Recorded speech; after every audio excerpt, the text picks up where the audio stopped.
Okay, well, welcome back. This is our first little lecture.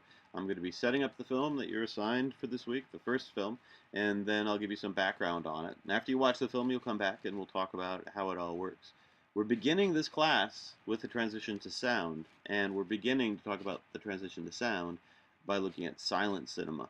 So we're going to see two of the greatest, I think, of all American silent films, both of them made in 1928. So they're both two of the last American silent films, made just as the industry was turning to sound. So today let's talk about silence. Now, here are a couple facts. The first fact is that from about 1895 to 1926, Americans made films without a synchronized soundtrack, no synchronized dialogue, no synchronized sound effects. And this was called a silent film. But the fact is that these were never actually silent. From the beginning, when feature films were made in 1913 on, the films would be accompanied by music. In major theaters and big movie palaces, you could have a full orchestra playing an original score along with the film. In neighborhood theaters, you would at least have a piano player who would be improvising based on cue sheets that were delivered along with the film print. So the film music would be structured to play to the drama of the film. The point is that audiences never really sat in complete silence and watched these movies. Sound was always a component.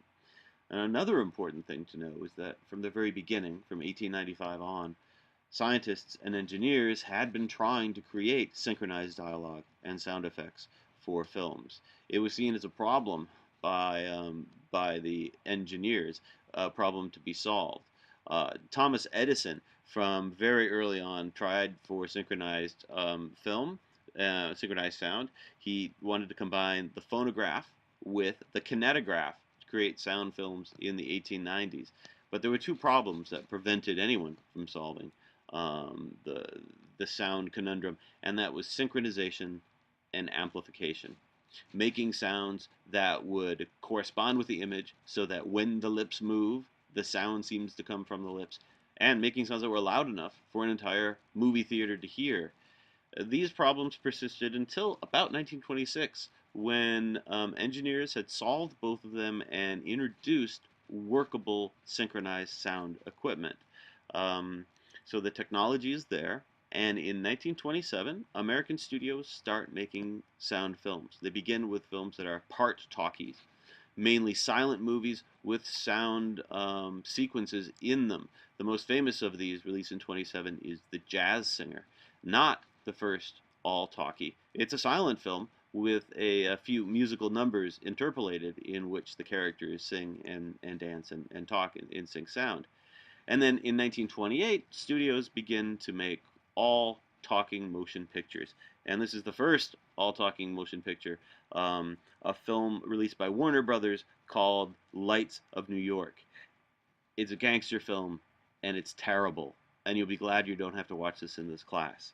So that's a very brief thumbnail of the transition to sound. We'll say more about that. The idea is that engineers had always planned for sound, but artists, the craftspeople who had to make these films, created art out of a world without synchronized dialogue and without synchronized sound effects. And that is the art of the silent film. And it's vital to the history of Hollywood cinema, actually. It began as a powerful kind of storytelling that was primarily visual. That's what Hollywood was, 1913, 1926. And the task of the filmmaker before 1926, 1927 was to translate the drama into the realm of the visible. The great filmmakers found ways of physicalizing internal struggles, of taking desire and giving it visual form. Inner titles were there, and they covered important bits of dialogue, and they also set up the story and plot. But the emotional connection, the punch, had to come through the images. Any filmmaker worth their salt in Hollywood who's making a silent film knew that you couldn't move the audience through an inner title. You set them up, but then you move them. You give them that emotional connection through images, light, and shadow.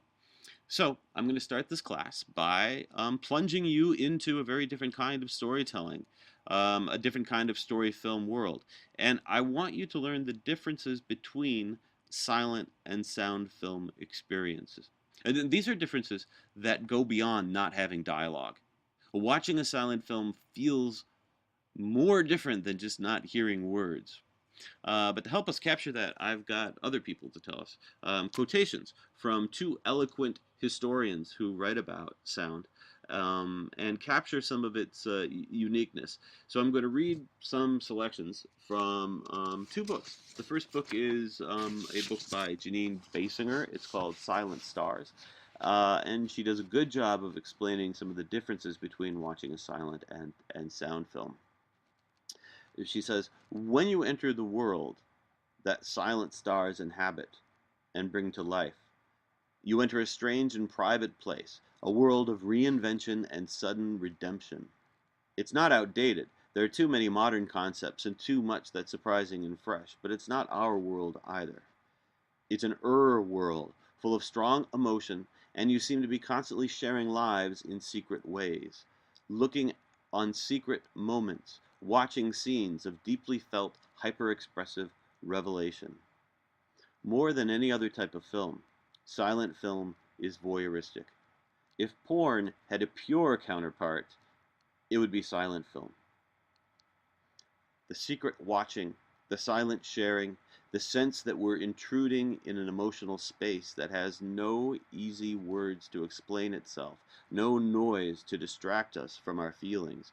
It's a world of beautiful lovers, friendly old parents, and it's much better than ours. I love this idea that it is a world that can't be expressed in words. The silent cinema isn't missing something because it doesn't have words. It's got other means. And to reduce it to words is, in some ways, to damage it, to change it, maybe destroy it. My other excerpt is from the historian James Card and his book called Seductive Cinema. And it's from his last chapter, Silent Film in a State of Grace. So I'll just read a bit of that. Here's what James Card says. Probably much of the special quality of silent cinema is a matter of participation. A talkie can be experienced by simply sitting and allowing sound to wash over one. But to see and make sense of a silent movie, we have to participate. Just reading the dialogue titles itself is active participation. We give the dialogue inflections. We qualify the meaning of the words. Some watchers, in fact, participated too completely, and they read titles aloud and made them unbearable nuisance of themselves. Perhaps this act of participating, of partaking, of sharing in the illusion that is cinema, involves us in a far more subtle response than we have supposed. If one is able to submit to a seance offering of one of the truly great pre-dialogue films, and can leave cynical notions of superiority outside the dark screening room, if the film is shown with a harmony of music and time in tune with the message of the images, and one is willing to suspend disbelief for an hour or two, the experience may very well seduce a viewer into that delightful state that can come very close to one's private definition of love. And that's James Card on the silent film. So it's a deeply felt kind of cinema. And our first film is a deeply felt film. It is Street Angel, made in 1928 by Frank Borzaghi at Fox Studios, starring Janet Gaynor and Charles Farrell. A few important points about Frank Borzaghi. He was one of the most successful filmmakers in America in the silent era. Also one of the most famous directors of the 1920s. And he had a very strong career that lasted into the 1930s and 1940s. He's known as Hollywood's great romantic, and he made ravishing melodramas about star-crossed lovers for whom romantic culmination could solve all problems and overcome all hardship. His stars were Janet Gaynor and Charles Farrell, who he first cast in a film called Seventh Heaven, which is not on the syllabus for this class, but if you haven't seen Seventh Heaven and you like Street Angel, then you absolutely have to. You have to see that film. What we're seeing is a follow-up to Seventh Heaven. It is a more expensive film, but it was also a tremendous hit, and it was a recasting of Gaynor and Farrell in another romance set in Europe. Above all else, Frank Borzage was a visualist. He believed that sight and image are the most powerful means of touching the heart. His films are emotionally draining, but in a very physical way. He's a physical director. Think, for instance, of why he cast Janet Gaynor and Charles Farrell together. He said that he liked them because they looked good together. Well, what does that mean?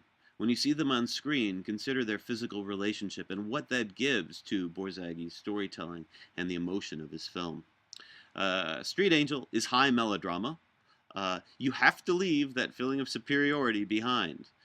Don't put yourself above this film. Try to meet it on its own terms. If you do, you'll be greatly rewarded. This is a Fox movie tone film, which means that in 1928, just as talking pictures were coming on the market, 20th Century Fox shipped out silent films with pre-recorded orchestral soundtracks. So we get to hear the original motion picture score for the film that was seen by original audiences. Enjoy the film. Try not to cry too hard, and I'll see you back here. And remember, monkeys make a film better.